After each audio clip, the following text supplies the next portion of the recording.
نبی کریم علیہ السلام نے فرمایا، بخاری مسلم ہے، فرمایا 7 ہلاک کرنے والی چیزوں سے بچنا، اگر ان میں تم چلے گئے تو ہلاک ہو جاؤ گے۔ 7 چیزیں ہیں جو تمہیں ہلاک کر دیں، برباد ہو جاؤ گے، تباہ ہو جاؤ گے، ہلاکت کا سفر ہے یہ۔ 7 چیزوں سے بچو۔ یا رسول اللہ صلی اللہ علیہ وسلم وہ کون کون سی؟ تو حضور نے فرمایا اللہ کے ساتھ شریک نہ کرنا، ہلاک ہو جاؤ گے۔ دوسرا نبی پاک صلی اللہ علیہ وسلم نے فرمایا جادو نہ کرنا، ہلاک ہو جاؤ گے، ہلاک۔ اور یار جسے حضور فرما رہے ہیں ہلاک ہو جائے گا، وہ بچے گا؟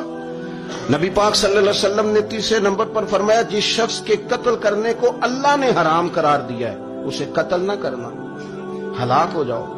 چوتھے نمبر پر رسول پاک علیہ السلام نے فرمایا سود نہ کبھی بھی کھانا، ہلاک ہو جاؤ گے، ہلاک۔ بڑی بڑی دلیلیں دی بینک والوں نے، بڑا سمجھایا تو حاجی صاحب مان گئے، محترم مان گئے، کہنے لگے نہیں جی نہیں، وہ کاروبار میں لگاتے ہیں، بڑے بھولے والے ہیں، پتہ سارا ہے۔ اور دیکھو سب کاموں کے باوجود مستقل بینکوں میں پیسے اس اکاؤنٹ میں رکھے ہوئے ہیں جہاں سے مستقل سود آتا ہے۔ حضور نے فرمایا نہ کرنا یہ کام۔ تو کہتے میں سود پہ پیسے لے کے کاروبار چمکاؤں گا، تیرے نبی پاک نے تو فرمایا تو ہلاک ہو جائے گا۔ تو کہتا میں مل لگاؤں گا، حضور نے تو فرمایا ہلاکت ہے۔ تو کہتا ہے میں بڑا کچھ کر جاؤں گا تو ہلاکت ہے۔ اچھی طرح سمجھ لیں، اصل مال بھی ضائع ہو جاتا ہے اس بندے کا جو سود کا مال ملا لیتا ہے، اصل برکت بھی اڑ جاتی۔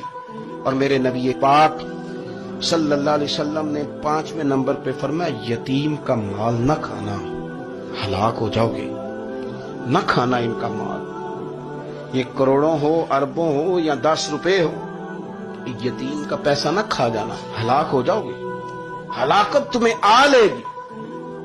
اور پھر 6 نمبر پر نبی پاک علیہ السلام نے فرمایا کفر سے جہاد ہو رہا ہو تو کبھی پیٹ پھیر کے بھاگنا نہ، ہلاک ہو جاؤ گے۔ اور 7ویں نمبر پر اللہ کے رسول نے فرمایا بے قصور اور بے گناہ عورت پر تہمت نہ لگانا، بلا وجہ بہو کے کھاتے نہ کچھ ڈال دے، بلا وجہ بھابھی اور بیوی اور کسی بھی خاتون پر کوئی الزام بے قصور عورت پر بہتان نہ لگانا۔